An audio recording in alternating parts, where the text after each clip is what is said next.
Hello, Wizarding Winifred here.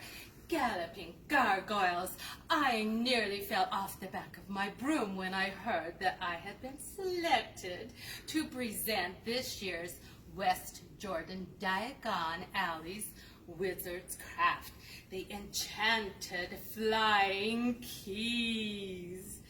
And not to blow my own bagpipe, but I am getting pretty famous for my flying spells, which nearly hardly ever go awry.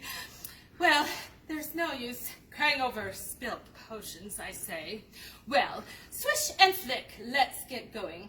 The first thing that you'll need to do is to pick up your Wizarding Craft kit at West Jordan Library on July 21st, starting at 11 o'clock. They will be handing them out at the curbside pickup. You do not need your appointment to pick them up, but they are there until supplies dry up. When you take your kit home, you may need 3 things: tape, scissors, and if you wish, maybe markers.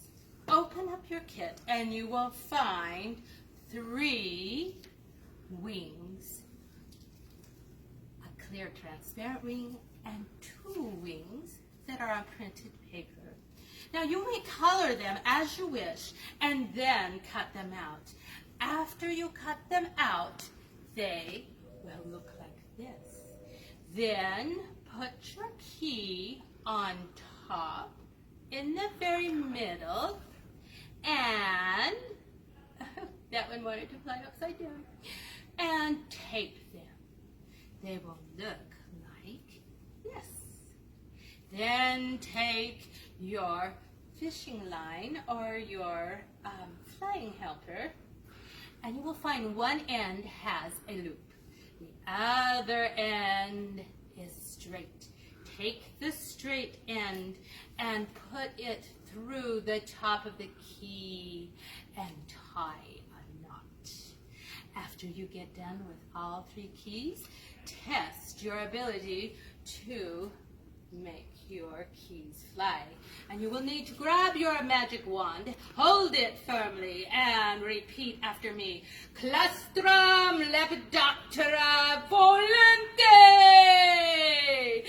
And if they don't fly, maybe try it again with more verve and vigor.